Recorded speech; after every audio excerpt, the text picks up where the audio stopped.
This call is now being recorded.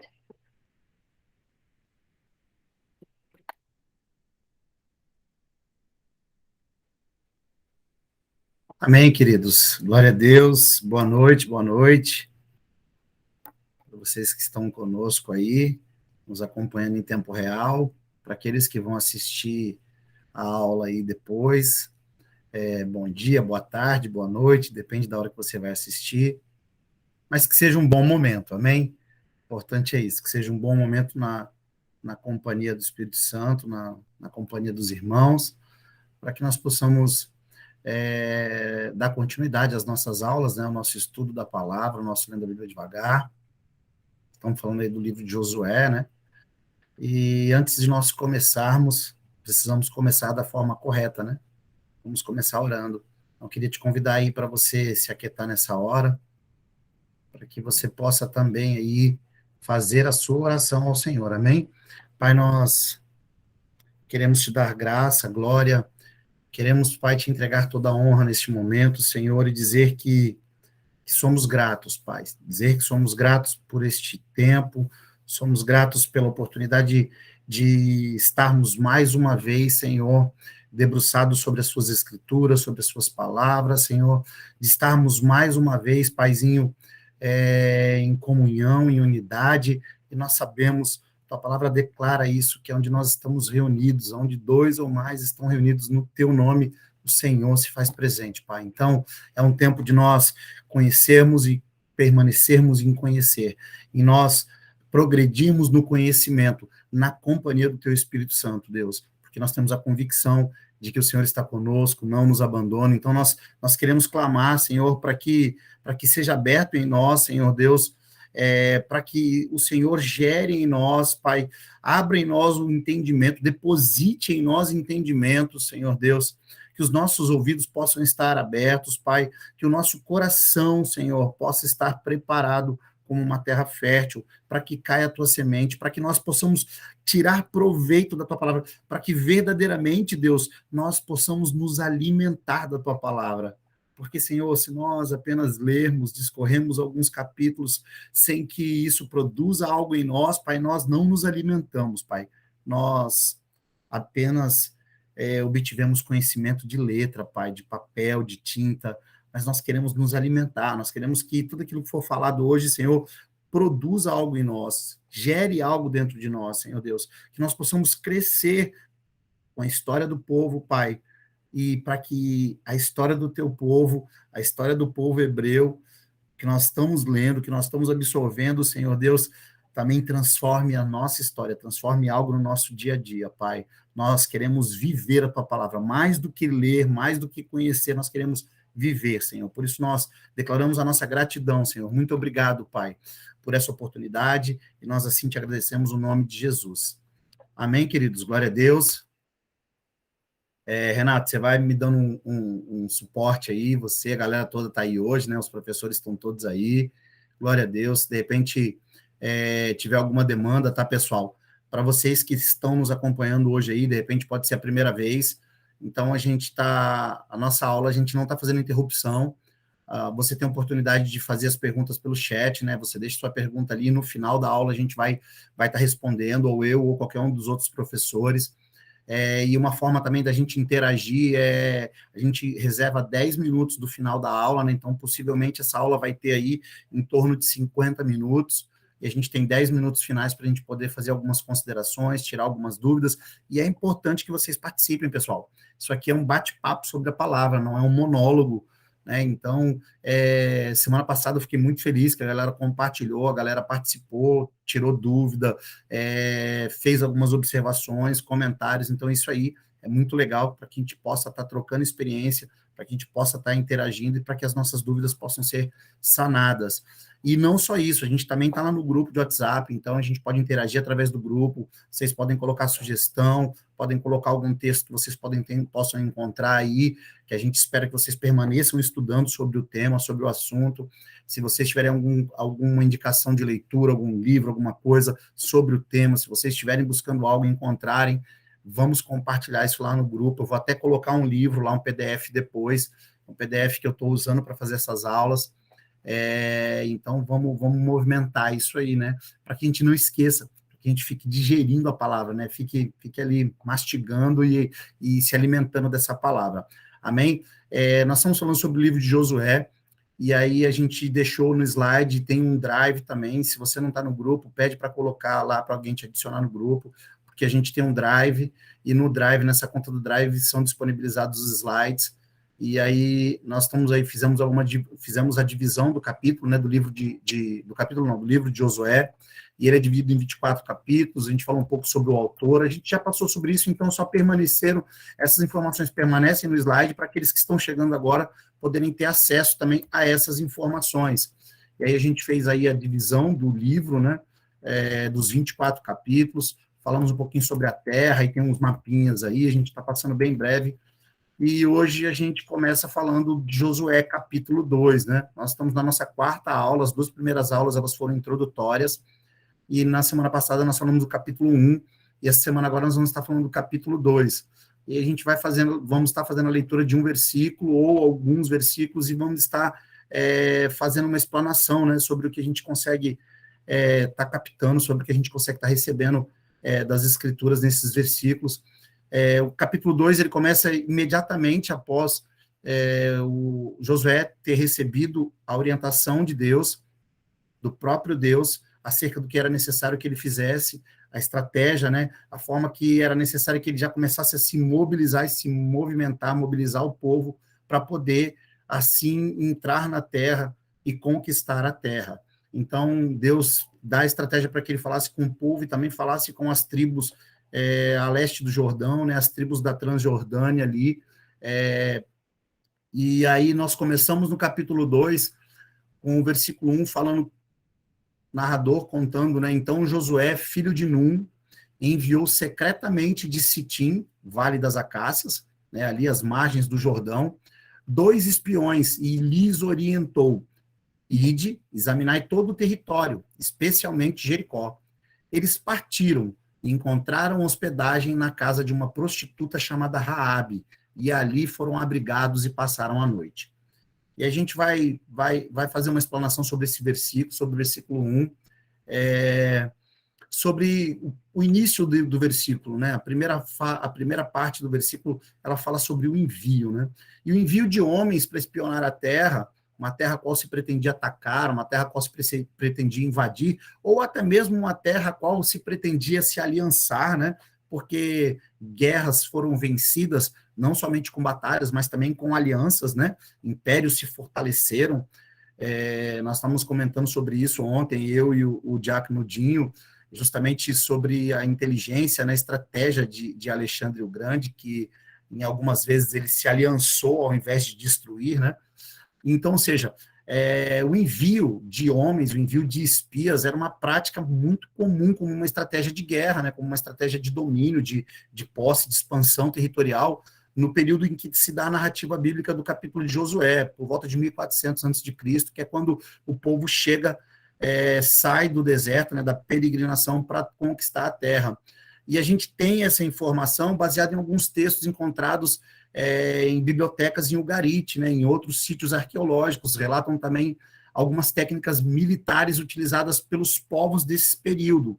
Então, ou seja, a gente, por intermédio das escavações, por intermédio da arqueologia, a gente consegue ter acesso à cultura, à prática, à forma como esses povos de Canaã, eles lidavam com situações distintas. E entre esses escritos, entre esses documentos, esses textos, alguns desses textos falam de práticas militares, né? E dentre essas técnicas, dentre essas práticas militares, o envio de espias era uma das mais comuns, era eficiente, né? Nós vemos nesse período do Êxodo, a Bíblia narra, né, da saída do Egito, né, da saída do Egito, na peregrinação do povo pelo deserto, até a conquista da terra, por 2 vezes essa técnica foi utilizada, essa tática foi utilizada. E a primeira está descrita lá no capítulo de Números, no capítulo 13, né, e nós já passamos, então nós não vamos voltar, não vamos ler texto, mas se vocês quiserem se aprofundar depois, façam a releitura, né? Então nós vemos que a primeira vez que o povo hebreu utiliza essa técnica, Nós não estamos dizendo aqui que foi o povo que desenvolveu essa técnica, por mais que Deus tenha dado a determinação para que Moisés enviasse 12 homens, enviasse um de cada tribo, nós vamos ver que, baseado em documentos históricos, isso gera uma prática, né, como já foi falado.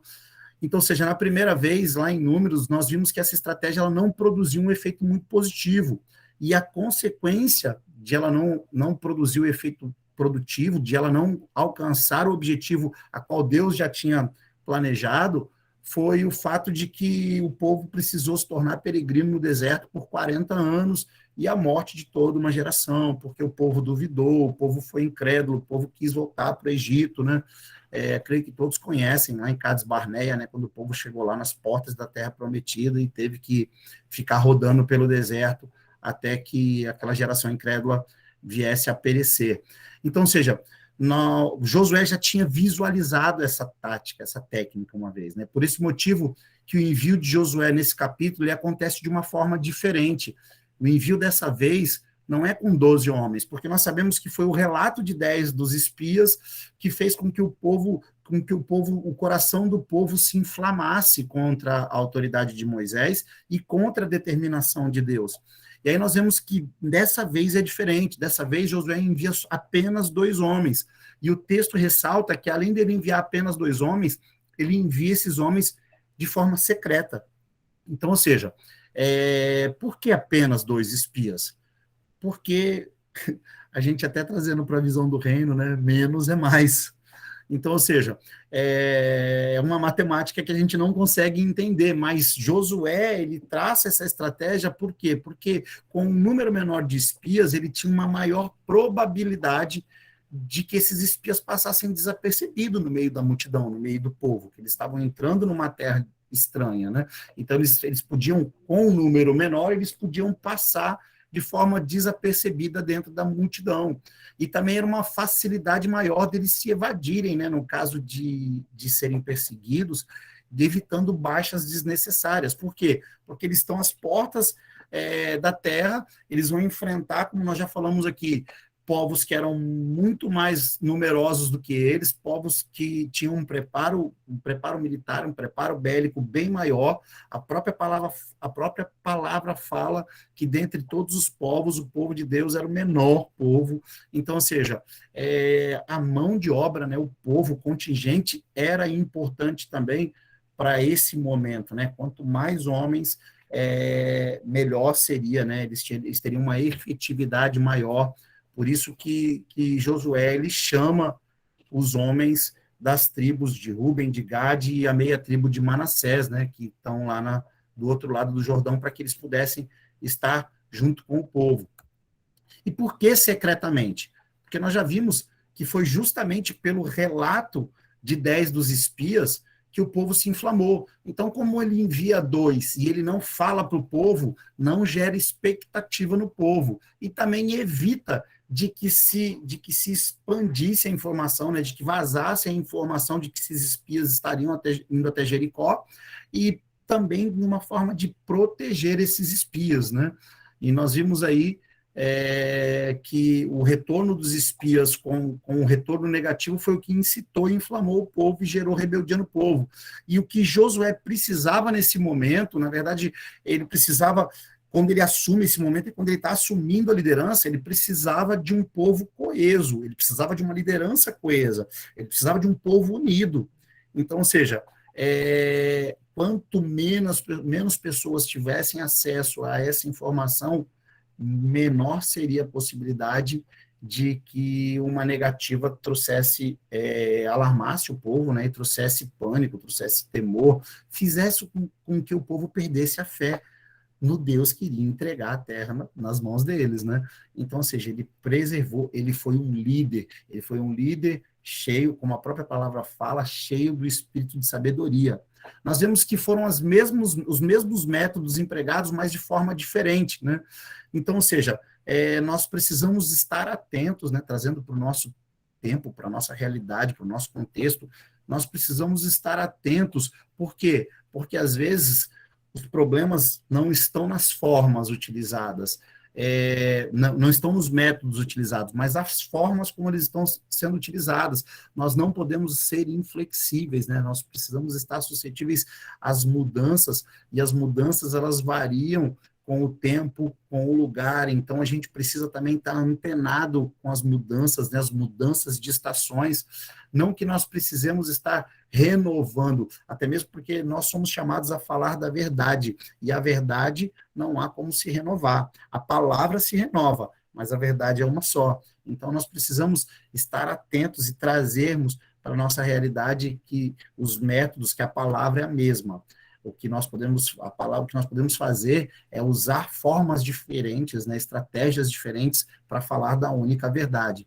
O final do versículo 1 relata que esses espias, eles se hospedaram na casa de uma prostituta. Mas antes da gente falar, né, sobre a prostituta, eu vou convidar vocês para que a gente possa estar lendo do versículo 2 ao 7, para que a gente possa ter um entendimento de uma forma mais abrangente, né, sobre o fato deles terem se hospedado na casa de uma prostituta, porque isso gera polêmica, né, isso gera uma dúvida, gera um questionamento, né, nós somos inclinados ao questionamento, e glória a Deus, isso é bom questionar, não é bom duvidar, mas questionar nos leva a pensar, nos leva a buscar conhecimento, buscar respostas, isso nos traz crescimento. E por quê? Porque homens de Deus, porque um povo que estava lá indo para a terra para manifestar o caráter da santidade de Deus, que é isso que Deus revela para o povo, né, no processo lá dos 40 anos, é o caráter da santidade dele para o povo. E por que o povo vai logo para a casa de uma prostituta? E aí a gente vai entender, né, um contexto. Mas o versículo 2 fala, entretanto, o rei de Jericó foi prevenido. Eis que alguns dos filhos de Israel chegaram aqui ao cair da tarde para espionar a terra. Então o rei de Jericó mandou dizer a Raabe, faze sair os homens que vieram a ti e que entraram na tua casa, porque vieram para espionar toda a terra. Mas a mulher tomou os 2 homens e os escondeu, e respondeu aos mensageiros do rei, de fato, esses homens vieram a mim e eu não sabia de onde eles eram. E havendo de fechar-se a porta da cidade, ao anoitecer, esses homens saíram e não sei para onde foram. Persegue-os imediatamente e os alcançareis. Ela, no entanto, os havia conduzido para o terraço e os tinha escondido sobre as canas de linho que havia disposto em ordem no terraço. E os emissários do rei saíram em perseguição deles até o lugar que a estrada atravessa o rio Jordão. Nós vemos que, para que a gente consiga entender um pouco, né, sobre essa narrativa, sobre o porquê deles terem ido até a casa de uma prostituta, e eu gosto muito disso, de nos aprofundarmos um pouco na história, né, é necessário, eu aprendi algo muito importante, algo muito valioso, que nós precisamos estar imersos no texto, né, nós precisamos viajar, permitir que a nossa mente se expanda, que o Espírito nos conduza e que a gente consiga realmente mergulhar no texto, né, no contexto do texto, para que não fique nada fora de contexto, né, para que a gente consiga entender e compreender melhor aquilo que a Escritura quer nos ensinar. E para isso é necessário que a gente entenda um pouco da cultura dos povos que habitavam Canaã no seu entorno. Na primeira aula a gente falou sobre os fenícios, foi uma aula muito bacana, mas não eram só os fenícios, né, e também o povo que habitava na terra, por mais que eles fossem descendentes de Canaã, né, ou seja, era um povo que ele tinha na sua origem, na origem da sua cultura, ele tinha influência das civilizações mais antigas, dos egípcios, dos mesopotâmicos, e aí nós precisamos dar uma mergulhada e entender que por eles terem influência dessas civilizações mais antigas, isso gerava a forma, o modus operandi, né, as leis, os códigos civis, eles já tinham base em algumas civilizações. E aí, quando a gente fala de lei, a gente se reporta muito, né, nós cristãos, como o nosso manual prático de vida é a Bíblia, a gente acaba sempre imaginando o quê? Imaginando os 10 mandamentos, né, e as 613 leis lá que o Senhor entrega a Moisés como se fosse a base de toda a lei.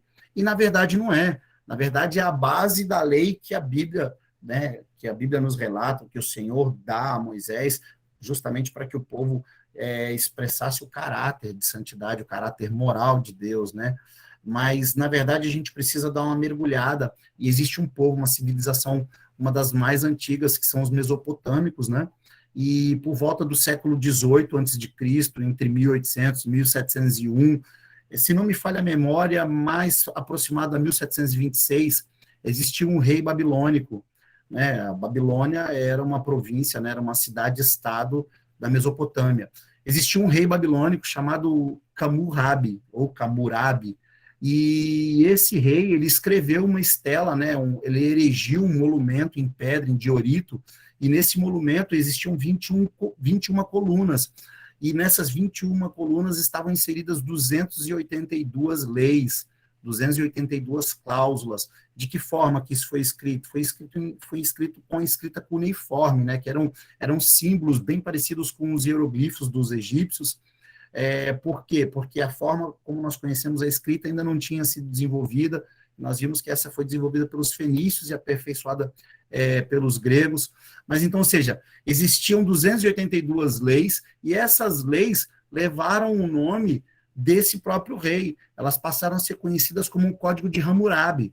E convicção de que a maioria de nós estudou sobre isso na escola, e também nós lemos, nós vimos a incidência disso até mesmo nas leis que foram entregues a Moisés, quando Moisés dá as leis ao povo. Por quê? Porque ela se difundiu, né, esse Código de Hammurabi, ele se difundiu muito dentro da cultura do Oriente Próximo. E dentro desses povos, né, ela era aplicada. Por quê? Porque era um conjunto de leis, e as leis elas são desenvolvidas para que o povo possa se desenvolver de forma civilizada, para que existam regras, existam normas, né? E eu creio que todos nós, como eu falei, todos nós já conhecemos, já ouvimos falar desse código, porque é dele que deriva a lei de Talião, né? O famoso olho por olho, dente por dente, ou seja, também conhecida como a lei da retaliação. E nós vemos essa citação, a citação do Talião, né, do olho por olho, do dente por dente, no livro de Êxodo 21, versículo 24, Levítico 24, 20, Deuteronômio 19, 21. Está lá dentro, faz parte das leis, né? Osso por osso, um olho por um olho, e em muitos casos, uma vida por uma vida. Então, ou seja, era a lei da retaliação ou a lei da reciprocidade. E aí a gente tem aí a imagem, né, dessa estela em diorito, e ela está exposta, ela tem 2,25 metros, e ela está exposta no Museu do Louvre, lá em Paris. Então, não é nada que a gente esteja inventando da nossa cabeça. É arqueologia, é história, é ciência, e nós vemos que existe relatos bíblicos que associam a isso, né? Mas aí você fala assim, tá bom, Cristiano, mas aí o que tem a ver aí o Código de Hammurabi, essas 282 leis, com a história de Raabe, com os espias e com o fato de 2 homens do povo hebreu, que a gente até fez uma tipologia, né, na aula passada de Moisés como Jesus, Josué como a igreja. Então, se os 2 homens forem enviados por Josué, eles são os missionários, né, são os enviados da igreja. A gente pode também fazer essa associação. E o que 2 missionários foram fazer dentro de um prostíbulo? Foram fazer na casa de uma prostituta. No Código de Hammurabi, existia um grupo de leis que tratava acerca das tabernas. Tabernas também eram a mesma coisa que prostíbulos, né? Era lugar de bebedeiras, onde homens buscavam saciar a sua sede, né? De uma forma bem ampla, sua sede de bebidas e também sua sede sexual, a sede dos prazeres da carne. E existe uma lei específica, a Lei 109, que ela diz: se na casa de uma taberneira se reúnem conjuradores e esses conjurados não são detidos e levados à corte, a taberneira deverá ser morta. Então, ou seja, onde se lê taberneira, entenda-se por prostituta, e onde se lê conjuradores, entenda-se por conspiradores ou espias. Então, nós vemos que era uma prática comum dessas pessoas se infiltrarem nesses ambientes. Por quê? Porque pelo alto fluxo de homens nesses ambientes, eles passariam desapercebidos.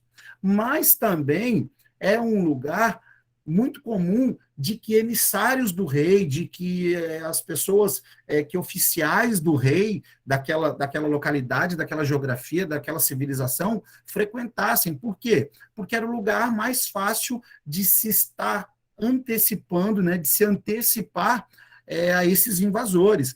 E a história relata que esses locais, esses prostíbulos, concentravam um grande número de pessoas que, na sua maioria, eram pessoas de caráter duvidoso, de má índole, e não eram incomum espias e autoridades estarem infiltradas nestes locais. Então, a gente vê que tem uma estratégia militar, não é algo que simplesmente, pura e simplesmente, deu na cabeça de Josué de falar para os caras, vai lá no prostíbulo. E também eles não foram lá com outra intenção, porque a Bíblia nos diz isso, né?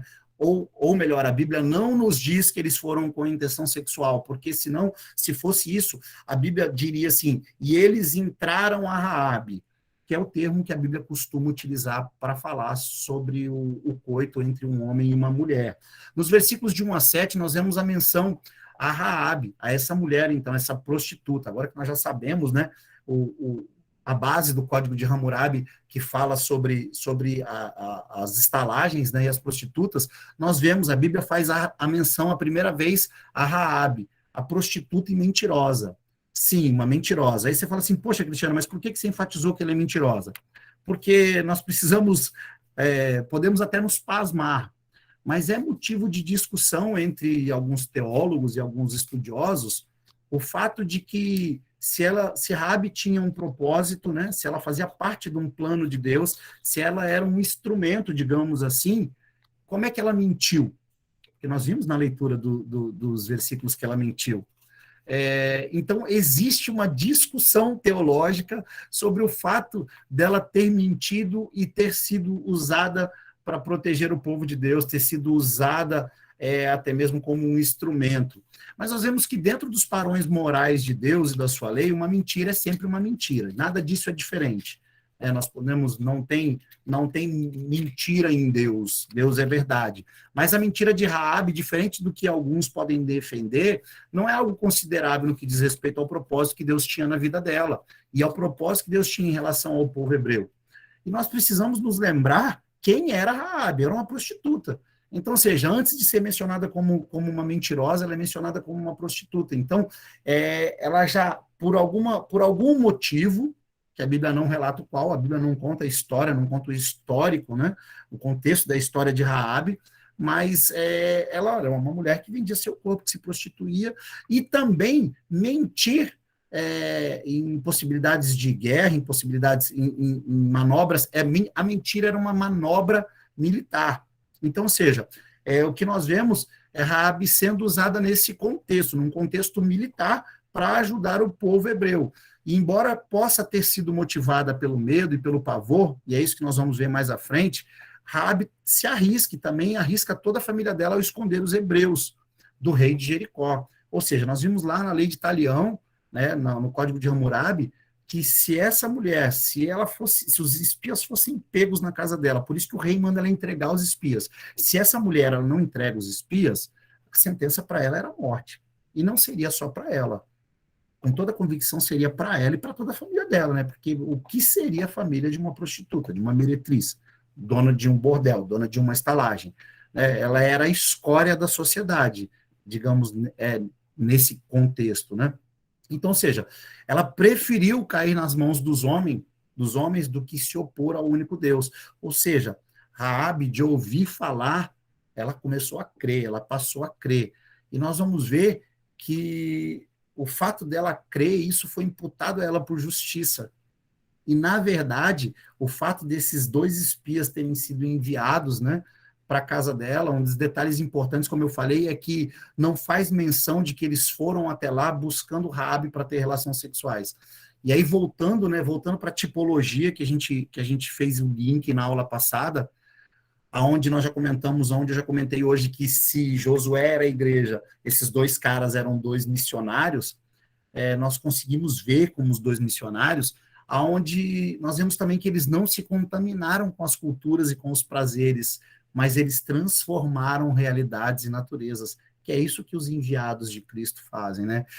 Nós somos transportadores da glória de Deus, nós somos transportadores da presença, e é por intermédio desses, a palavra fala que a criação aguarda ansiosa pela manifestação dos filhos. Então, ou seja, nós vemos que esses dois homens, eles tinham um propósito a cumprir lá, e o propósito não era somente espiar a terra, né? Por isso que eles foram direcionados para a casa de Raabe. Nós vemos que a natureza de Raabe seria transformada, a história da vida de Raabe seria transformada, a realidade de Raabe seria transformada. Isso é uma verdade acerca da vida dela. Uma prostituta que teve a sua honra restaurada. Ela recebeu um marido e ela veio a ser trisavó de ninguém menos do que o rei Davi. Ela é contada na genealogia de Jesus Cristo. Olha como é que é interessante, né? Esses homens, eles foram até lá e a história dessa mulher foi transformada, a história de vida dessa mulher foi transformada. E ela é citada em Mateus 1, fala, o livro da geração de Jesus Cristo, filho de Davi, filho de Abraão. Abraão gerou Isaque, Isaque gerou Jacó, Jacó gerou a Judá e a seus irmãos. E Judá gerou de Tamar a Pérez e a Zerá. E Pérez gerou a Esrom, e Esrom gerou a Arão. E Arão gerou a Aminadab, e Aminadab gerou a Nazum. E Nazum gerou a Salmum. Salmum gerou Raabe, a Boaz, e Salmão gerou de Raabe a Boaz. Então, ou seja, Raabe casou, né? Teve um filho com Salmão. E deles nasceram Boaz.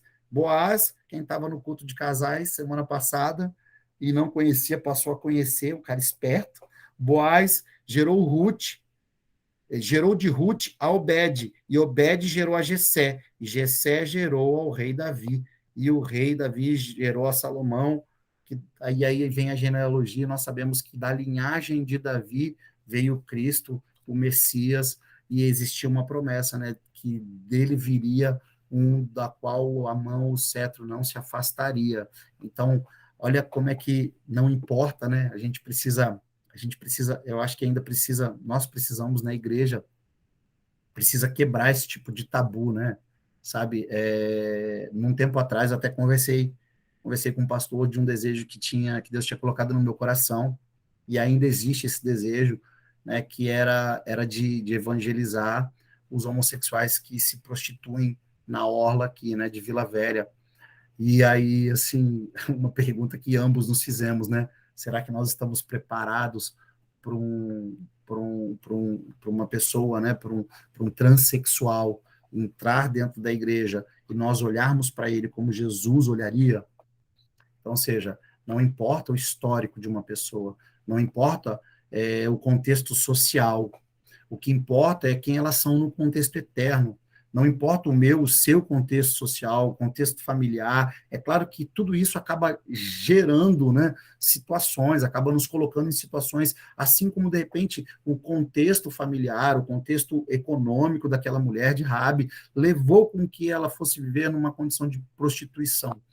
Mas não importa nada disso, o que importa são os propósitos eternos que existem acerca da nossa experiência terrena, acerca da experiência terrena de cada um.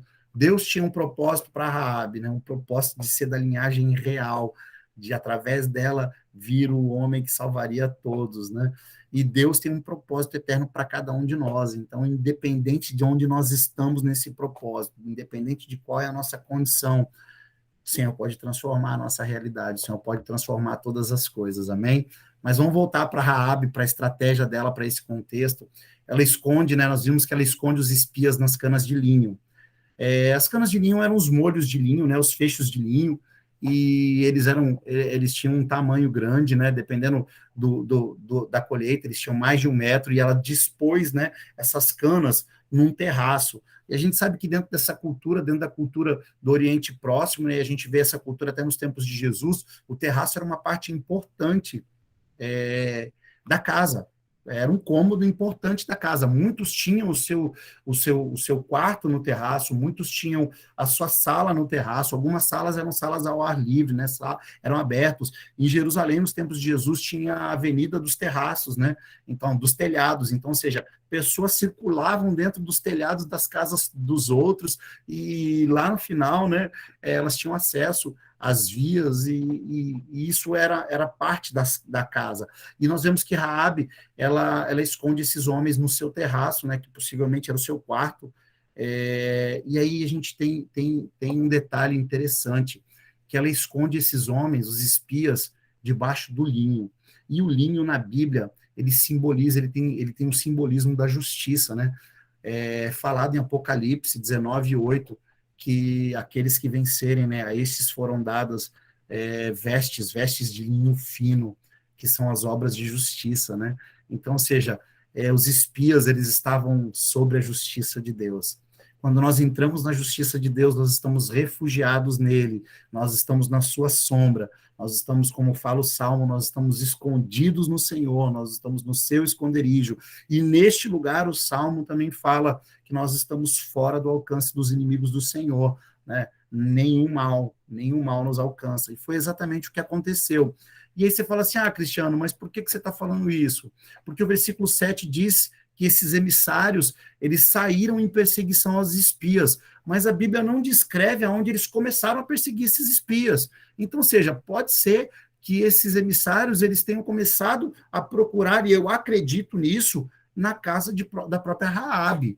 Ou seja, os caras devem ter dado aquele baculejo na casa, né? Deve ter revirado tudo. Talvez eles tenham revistado a casa dela e talvez não. Eu estou conjecturando, mas eu acredito, né? Se fosse eu lá como emissário, eu ia virar tudo do avesso, né, velho? E, ou seja, mas a Bíblia não é clara quanto a isso. Mas o simples fato de Raabe não ter entregue esses homens, né, os 2 espias, que ela não conhecia, a gente precisa se atentar a esse detalhe, né? Ela não conhecia. Mas o simples fato de ela não os ter entregue e dela ter despistado, né, os emissários do rei, demonstrava a infidelidade, né, a insatisfação dela com os povos, com os cananeus. Ela tinha convicção, ela já tinha um entendimento, ela já sabia do poder de Deus manifesto na terra, e ela já cria no poder de Deus. Então, ou seja, ela tinha convicção de que o Deus que tinha feito tudo aquilo pelo povo e que eles já tinham ouvido falar, também seria um Deus que a protegeria porque ela estava fazendo algo por Deus, por mais que a motivação do coração dela não fosse a motivação correta, por mais que ela estivesse fazendo isso por medo e não por temor. Mas nós vemos que, por mais que a motivação também não fosse correta, né, não fosse a motivação ideal, fosse por medo, por zelo pela própria vida e pela vida dos seus familiares, nós vemos que ela acreditou. E o fato de acreditar lhe foi imputada por fé. Nós vamos ver isso mais à frente em Hebreus. Mas vamos lá para os versículos 8, do versículo 8 ao 13. E eu vou dar uma acelerada, por causa que agora que eu bati o olho no horário. Vamos lá. Antes que os espiões fossem dormir, Raabe subiu ao terraço e rogou-lhes: sei que Yahvé vos deu esta terra e caiu sobre vós o vosso terror. E todos os habitantes dessas terras estão tomados de pânico diante de vós. Esse é o próprio relato, né, de Raabe, falando que não só ela, mas os familiares dela, o rei, as autoridades, e não só o povo de Jericó, mas os povos da terra estavam todos tremendo de medo, né? Estavam tomados pelo pânico diante do povo, mas não era diante do povo, era diante do Deus do povo, né? Porque Deus tinha nada menos, nada mais desbancado do que todas as divindades do Egito, então tinha se colocado como um Deus supremo, como o único Deus verdadeiro. E o versículo 10 fala: porque nós temos ouvido como o Senhor secou as águas do Mar Vermelho diante de vós, quando saístes do Egito, e o que fizestes aos 2 reis dos amorreus do outro lado do Jordão, a Seom e a Og, que destruístes completamente. Nós sabemos que eram os reis da terra, né, que as 2,5 tribos herdariam. Ao ouvirmos isso, nosso coração desfaleceu e não restou mais coragem nem ânimo em ninguém, por causa da vossa presença. Porquanto Yahvé, o vosso Deus, é, de fato, Deus em cima, nos mais altos céus e embaixo na terra. Agora, pois, jurai-me em o nome do Senhor, que assim como eu tive misericórdia de vós, de igual modo tratareis com compaixão a casa de meu pai, dando-me um sinal seguro, de que preservareis a vida do meu pai, a vida da minha mãe, de meus irmãos e irmãs, e de todos os que lhes pertencem, e de que nos livrareis da morte por Israel. E aí nós vemos alguns detalhes importantes, né? Nós vemos que, como eu falei, ela não sabia quem eram esses caras, né? Ela não conhecia, ela não tinha intimidade, não tinha nem, eu acredito que ela não tinha nem nunca visto esses dois homens. Mas ela não confiou nos homens, ela não confiou na palavra de homens, ela confiou na palavra de Deus. Por isso que ela conjura o nome de Deus na hora de fazer um tratado, né? Na hora de ela deposita a confiança dela no Senhor. Temente por sua vida e pela vida dos espias, Raabe não permite que eles durmam na sua casa. Antes deles dormirem, né, o versículo 8 começa falando que antes deles que eles dormissem, ela foi até lá. E ela foi até lá de uma forma estratégica, né? Por quê? Porque ela os despede durante a noite, porque durante a noite seria mais difícil deles conseguirem ser vistos, né? A gente precisa ir lá para dentro do texto, né? Ou seja, não tinha luz elétrica, não tinha energia, não tinha iluminação nas ruas, não tinha nada disso. Então era mais fácil, né, deles passarem despercebidos, deles se ocultarem em meio à escuridão, que conseguirem sair da cidade. Ela começa o verso 9 reconhecendo que era o próprio Deus quem havia dado a terra ao povo hebreu, e que os cananeus estavam sob terror e pânico, assim como foi profetizado no Cântico de Moisés, em Êxodo 15, 14 ao 16, quando o povo passou o mar, né? O Cântico de Moisés, de todo o povo. Versículo 14 fala: os povos ouviram falar sobre os chefes de Edom, terror e pavor abateu-se sobre eles. Então, ou seja, Deus já havia se manifestado como um Deus poderoso, um Deus imbatível na batalha. No verso 11 de Josué 2, se cumpre o propósito que era de fazer com que Deus fosse conhecido entre as nações. Raabe reconhece quem é o Senhor pelos seus grandes feitos. Na lei, o Senhor era temível nas batalhas. Mas hoje nós sabemos que Cristo nos livrou da ira de Deus e não testemunhamos somente as obras das mãos poderosas de um Deus poderoso, mas sim nós testemunhamos do amor por intermédio daquele que nos transportou para o reino do seu amor. Então, ou seja, eu acredito que muitos vivenciaram algo algo na religião próximo a um medo, próximo ao pânico, próximo a ameaças, né? A religião, desde lá de trás, né? O catolicismo romano, e ele trouxe a indulgência, né? Ele trazia as punições, assim também como dentro da nossa cultura, né, da cultura igrejeira, da cultura gospel, não a nossa cultura, né, mas uma cultura igrejeira, uma cultura gospel, porque nós estamos aqui para vir com uma contracultura, né, para vir com a cultura do reino, mas a religião, ela imputava sobre o povo o medo e o terror por intermédio de um Deus punitivo. A gente já falou aqui, né, em uma aula, não lembro qual foi, que a gente cresceu escutando, tá vendo? Não faz isso que Deus vai castigar. E você fazia, sua mãe virava e falava, tá vendo? Deus castiga. Na verdade, não era castigo. É porque você quebrou um princípio, né? Você desonrou. Desonrou, mérito, né? Você entra em demérito. O relacionamento apresenta os povos, diferente da religião, o relacionamento apresenta os povos à redenção por intermédio do mais puro e sublime amor. A motivação do coração de Raabe era por medo, mas mesmo em sua ignorância, ela reconhece a soberania de Deus, mesmo de uma forma contrária à sua cultura local. E, ou seja, ela não só corria o risco de ser morta, porque ela não entregou os espias, mas quando ela reconhece um Deus único, quando ela reconhece que Deus é o único Deus, ela está desonrando o rei, porque na cultura dos povos do Oriente Antigo, o rei, assim como no Egito, o faraó, eles tinham um posto de deidade, de divindade perante o povo, né? Então, ou seja, ela deixou de idolatrar o rei como um Deus e passou a reconhecer que só existia um Deus. Mesmo sem conhecer a Deus ou sem presenciar os seus feitos no Egito e no deserto, ela creu no poder de Deus e isso lhe foi imputado por justiça.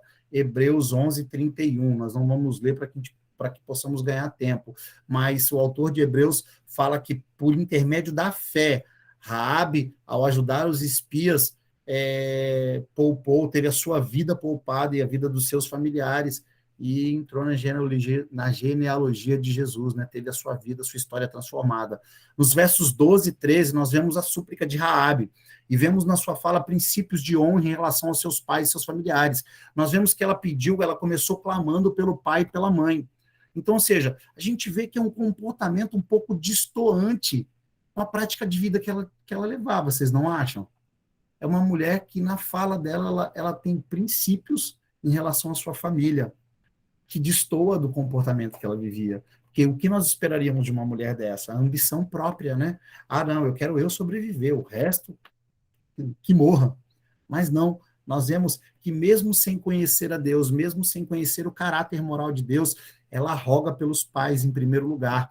Mesmo sem saber, ela está cumprindo um mandamento, e é um mandamento com promessa, e ela faz uso dessa promessa, porque a palavra diz que honra, né, o primeiro mandamento em relação ao tratamento, né, do homem com o homem, que Deus dá nas 10 leis, né, nos 10 mandamentos, nas 10 palavras, ele fala, honra teu pai e tua mãe, para que seus dias sejam longos e bons nessa terra. Então, ou seja, ela cumpre o mandamento e ela tem acesso à promessa, ela tem a sua vida poupada e ela tem os seus dias bons. Ou seja, ela reconhece a Deus e faz o uso do nome de Deus também para que um juramento isso fosse feito. Quais as garantias que ela tinha desses dois homens? Né? Nenhuma. Por isso ela invoca o nome de Deus nesse juramento. Ela poderia até não acreditar nesses homens, mas ela acreditou em Deus. E isso é confirmado para ela. Isso fez a diferença na vida dela, está lá em Hebreus 11, 31. No versículo 14, fala que diante desse apelo responderam-lhe os espiões israelitas, a nossa vida responderá pela vossa, se não denunciares a nossa missão, e quando o Senhor nos der a posse dessa terra, usaremos de misericórdia e de lealdade para contigo. Nós vemos que tanto no pedido de Raabe quanto na resposta dos espias, a lei da retaliação, né, ou a lei da reciprocidade, né, o talião, estava muito evidente, então isso fazia parte realmente da cultura, né? Isso mostra o quanto seria difícil de extrair a cultura daqueles povos de dentro do povo naquela terra. Da mesma forma, nós vemos o quanto há de outras culturas que, de alguma forma sutil, se infiltraram dentro do povo, né? Se infiltraram dentro da igreja, e que até hoje está enraizada em forma de religiosidade. Mas o que Jesus veio trazer foi relacionamento, e esse não está pautado em recompensa ou vingança, mas sim em amor ágape, em amor incondicional. Então, ou seja, nós não estamos mais pautados na lei, né? Nós não vivemos mais por castigo e recompensa, nós vivemos num relacionamento, e é isso que nós precisamos pregar. Nós precisamos pregar o evangelho do reino, né? Nós precisamos tirar o peso da religião que foi colocado sobre o povo, né? Criou um ranço, né? Tem muita gente que não consegue se permitir ser acessível pelo Senhor, pelo Espírito Santo, não consegue se permitir, né? Ser convencido pelo Espírito Santo da realidade em que vivem e de quanto elas precisam do Senhor. Por quê? Porque elas veem um Deus punitivo e o peso da religião sobre elas, né? Então nós precisamos pregar esse amor. No versículo 15 e 16, fala que ela ajudou eles a descerem por uma corda pela janela, pois a sua casa estava construída na muralha, visto que ela morava numa muralha. E recomendou-lhes, ide para aquela montanha, a fim de que os vossos perseguidores não vos encontrem.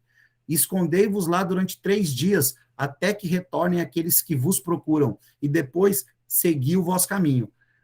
Cara, será que Raabe era adivinha? Será que ela tinha dom de revelação?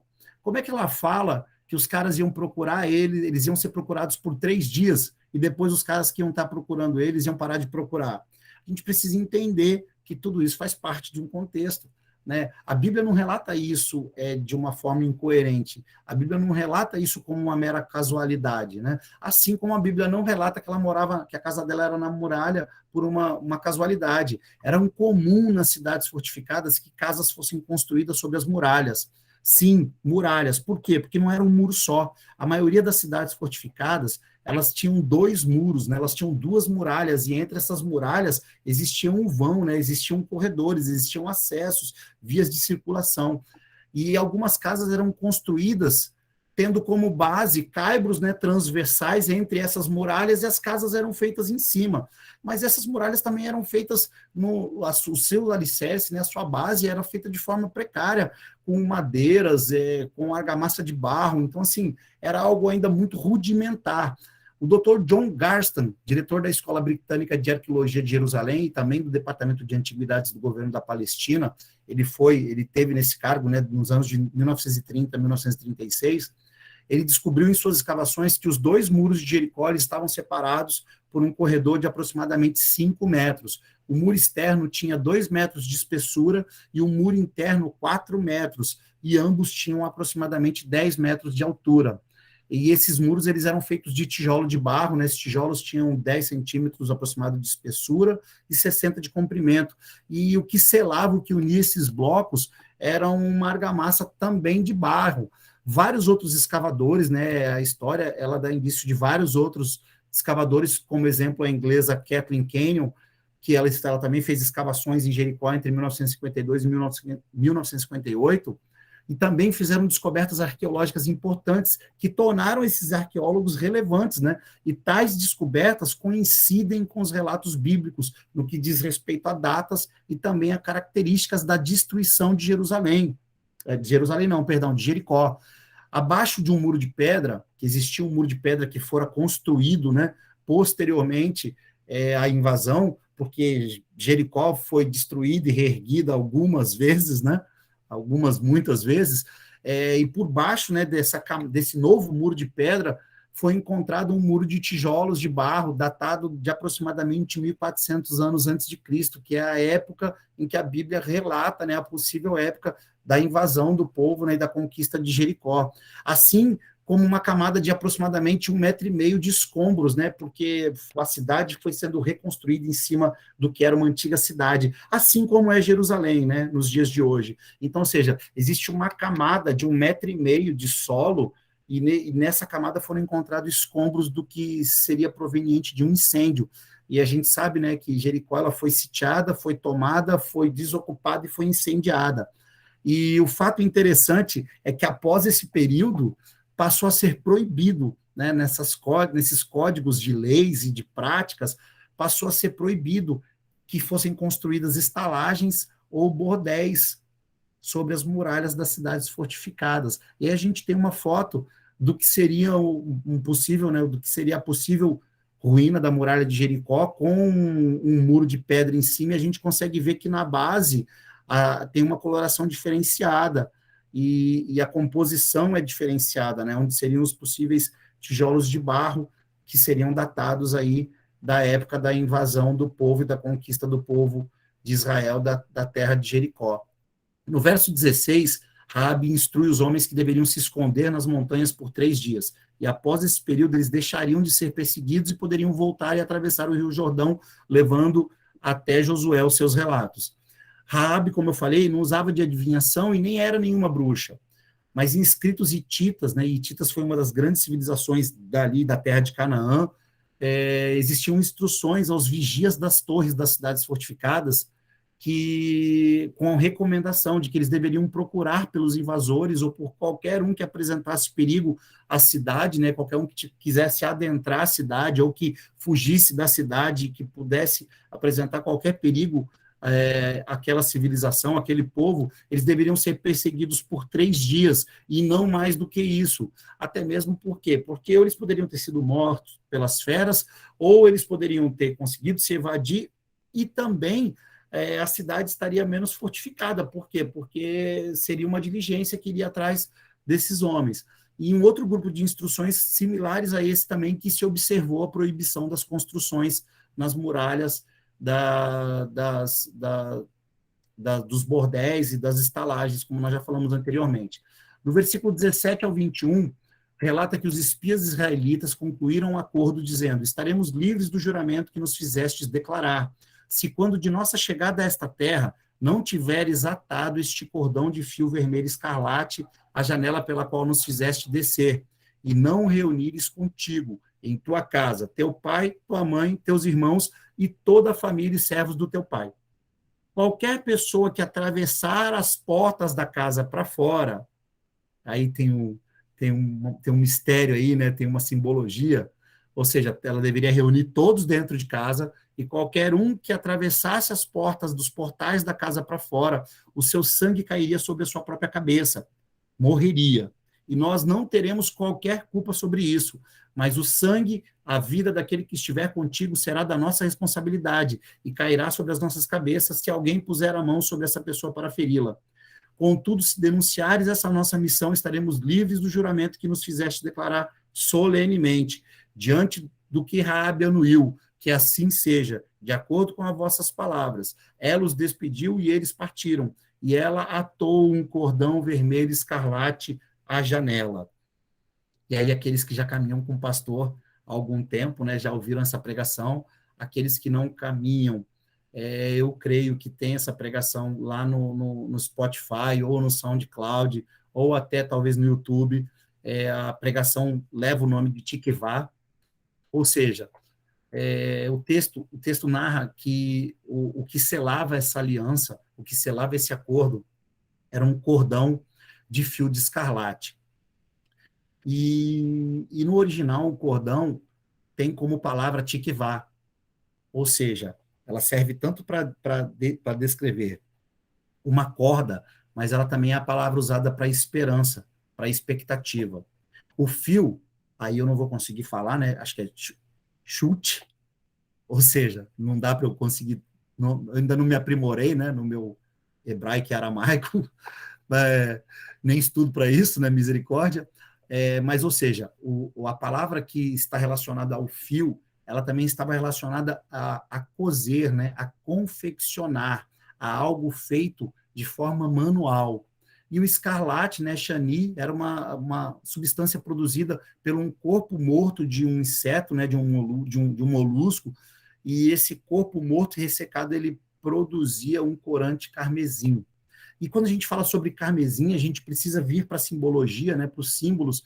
Sabemos que toda vez que se refere ao carmesim, na maioria das vezes, está fazendo um simbolismo ao sangue do cordeiro, ao sangue do cordeiro que foi passado nas portas do povo, lá na saída do Egito, né, lá na Páscoa, lá quando o povo, lá na última praga, na 10ª praga, que a morte passaria, né, sobre a casa e sobre as casas do Egito, e que todo aquele, né, egípcio ou hebreu, que não tivesse o sangue do cordeiro, o cordeiro pascual, na sua porta, o seu primogênito morreria. E a gente sabe que esse sangue lá das portas do Egito, dos umbrais, ele fazia uma simbologia, ele apontava para o sangue do Cordeiro, para o sangue de Jesus Cristo. Nós vemos, então, que da mesma forma como o sangue nas casas do Egito, a Tikvah, ou seja, a esperança vermelha na casa de Raabe, simbolizava a redenção e a vida. A única forma dos espias estarem livres da morte e de seus acusadores era por intermédio desse cordão vermelho.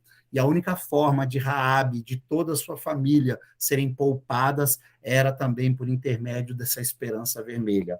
Então, nós conseguimos decifrar e fazer a leitura, né, de que aponta diretamente para o sacrifício de Jesus, aponta diretamente de a única forma de nós termos vida verdadeira, da única forma de nós termos a nossa natureza transformada, de nós termos a nossa história reescrita, a nossa história transformada, a única forma de nós não sermos alcançados pela morte, por mais que esse nosso corpo corruptível um dia possa vir a enfrentar a morte, nós não morreremos, né? Porque nós estamos em Cristo, e aquele que está em Cristo jamais morrerá.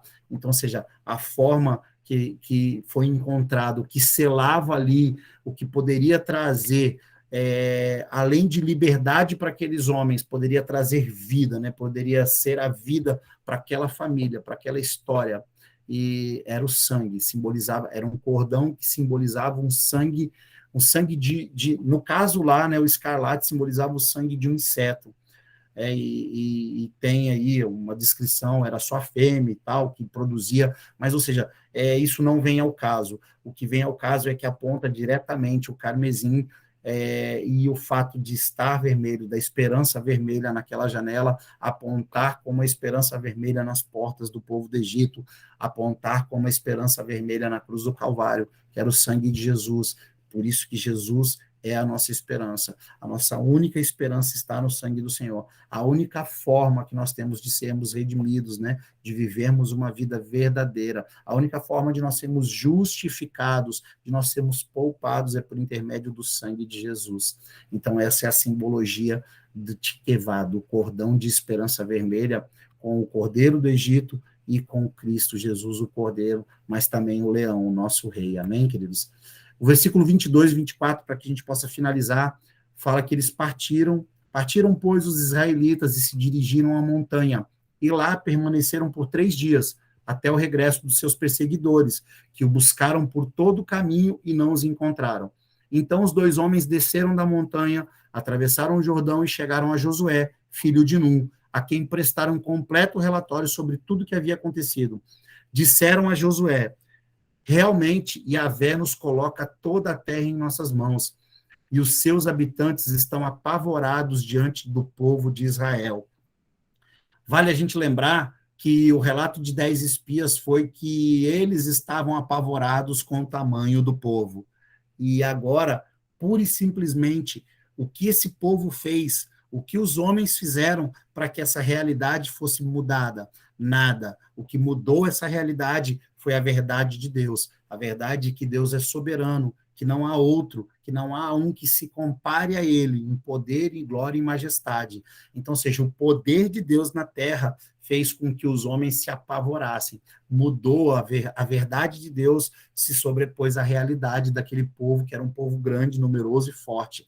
Nós vemos que conforme Raabe os orientara, assim aconteceu. Nós vimos a ação de Deus em conjunto com conhecimentos humanos, né? Com técnicas de batalha, com técnicas de invasão, com várias técnicas, né? Ou seja, com habilidades. E nós vemos que é a ação de Deus em conjunto com essas técnicas e habilidades. Nós sabemos que o Senhor, ele tem um propósito, mas nós não podemos esperar apenas que pelo fato desse propósito ser um propósito espiritual, as coisas caiam do céu. Nós precisamos buscar por capacitação, por conhecimento técnico e por poder de Deus para cumprirmos com tranquilidade, com segurança e com autoridade a nossa missão, a missão que a nós foi confiada.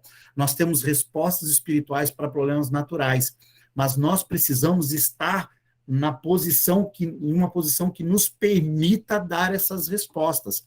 Por isso que o pastor fala tanto sobre uma igreja relevante em todas as áreas de atuação. Por quê? Porque não adianta nós termos respostas espirituais para quem tem problema natural só dentro da igreja. Nós somos a resposta espiritual para fora da igreja, mas para isso é necessário que nós busquemos por capacitação, por conhecimento. A gente precisa, assim como Josué, assim como aqueles 2 homens, assim como a própria Raabe, que todos faziam parte de um propósito naquele contexto, eles tinham conhecimento de causa. Então é necessário que nós tenhamos conhecimento de causa para podermos cumprir tudo aquilo que Deus tem para as nossas vidas, quer aonde o Senhor esteja nos plantando. Nós temos a esperança, e a esperança também é a nossa expectativa. Nós temos a Cristo. Então, nós precisamos estar lá fora e dar essa resposta, nós precisamos transportar essa esperança. Amém, queridos? Glória a Deus. Aqui a gente encerra a nossa aula com alguns minutinhos de atraso, peço perdão, passamos aí 10 minutos, mas não dava para parar na metade, amém, queridos? E aí nós vamos abrir agora, vocês podem abrir os microfones, e aí tem um espaço para que vocês possam tirar dúvida, vamos dar uma olhada aí se tem alguma questão, alguma pergunta, alguma sugestão, algum comentário, e vocês podem ficar à vontade, tá bom, queridos?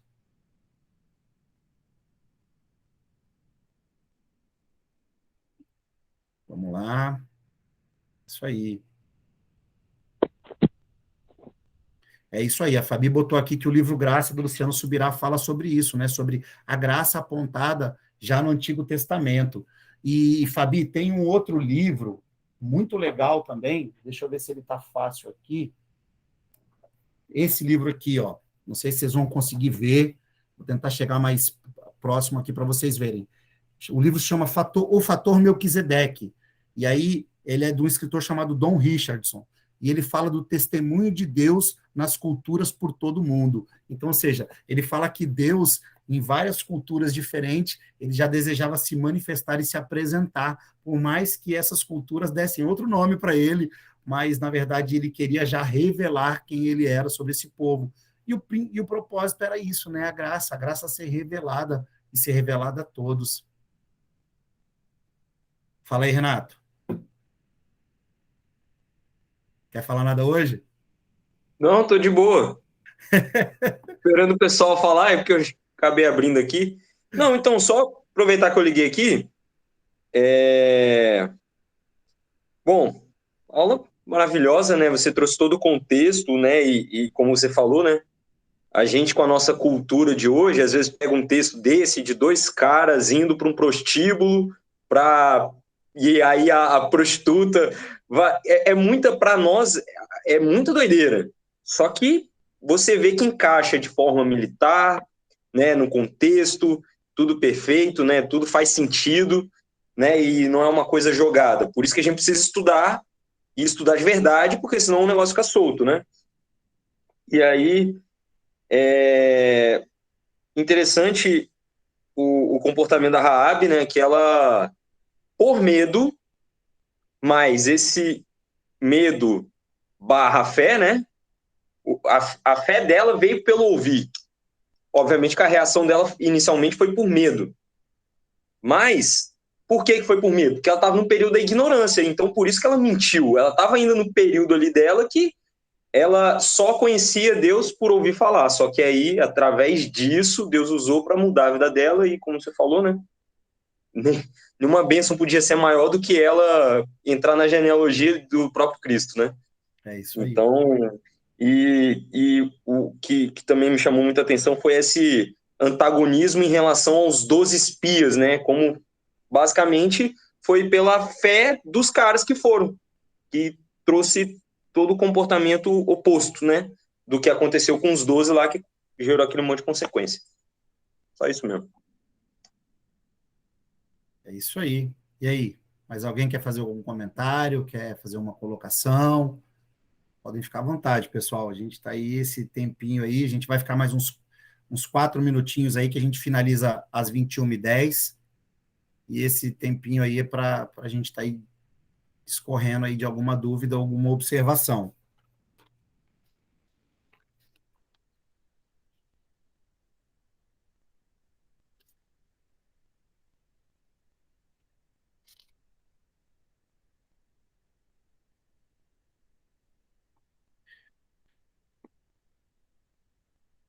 É isso aí. É o que acontece. A Raabe, né? Por fé, né? Ela foi imputada a ela por fé dela não somente ter sua vida salva, mas Jesus Cristo vir a ser um dos seus descendentes. E aí o que a gente consegue entender no dia de hoje, né? Eu particularmente, o que eu entendo no dia de hoje? Cara, Jesus veio quebrar tabu, veio quebrar paradigma. Jesus, ele não veio só evitar que uma prostituta fosse apedrejada. O Messias veio de uma linhagem que descendeu de uma prostituta. Realmente para nos colocar no mesmo nível, né? Para colocar todo mundo como igual. Então, ou seja, veio de um rei, né, do rei Davi, mas também veio de uma prostituta. Então, ou seja, veio para judeus e veio para gentis. Veio para todos, né? Glória a Deus. O livro que eu falei para vocês, eu vou até disponibilizar ele lá no grupo, é um livro da série Cultura Bíblica, ou seja, é uma série que ela traz comentários, introdução e comentários aos livros bíblicos de forma isolada. E eu estou lendo aí, está me ajudando muito para preparar essas aulas, o comentário sobre o livro de Josué, né, que é de um autor chamado Richard Hess. E aí eu vou disponibilizar para vocês o PDF lá.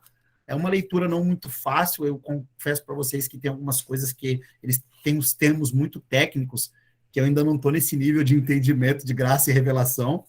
Eu acho que já está mais lá, o pastor vai conseguir entender bem melhor, mas a introdução é muito boa e muito de leitura muito fácil.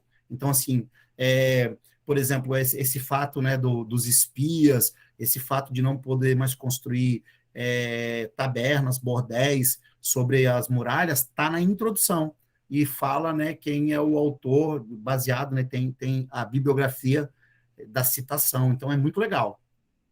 Eu acredito que vocês vão curtir. Eu vou disponibilizar lá no grupo para vocês.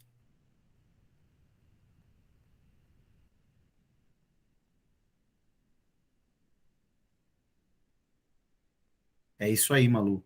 Isso aí. Deus usa as coisas tolas para confundir os sábios, né? Esse é Deus, velho. Cara, Além de ser o Deus do impossível, é o Deus dos improváveis. Glória a Deus.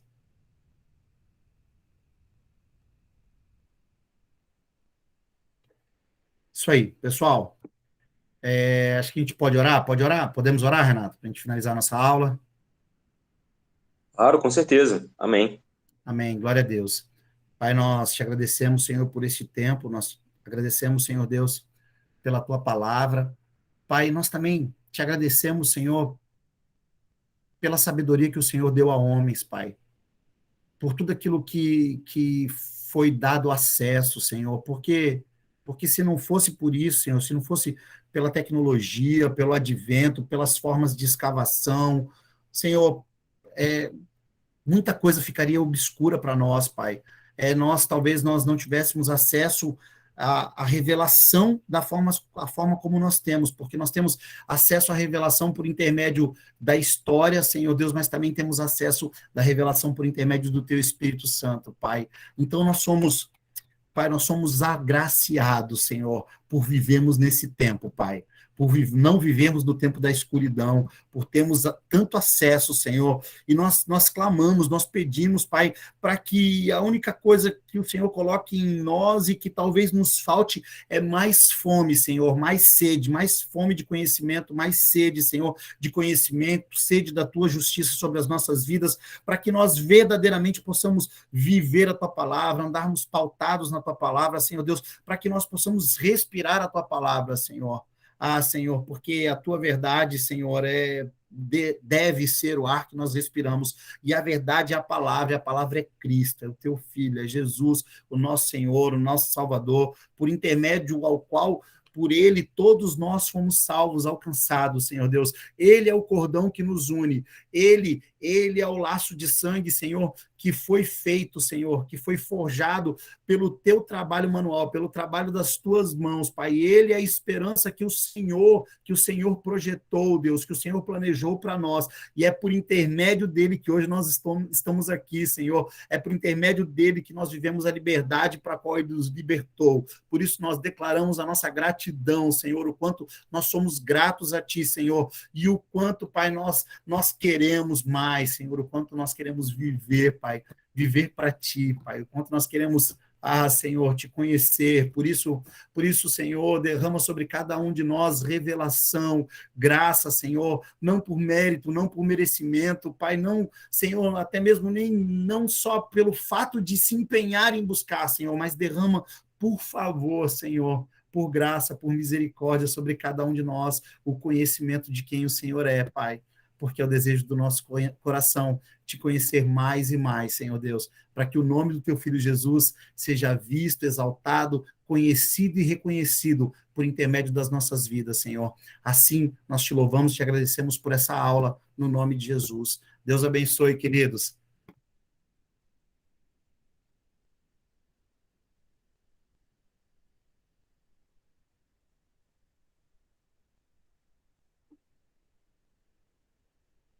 Amém, meu irmão. Glória a Deus. Amém.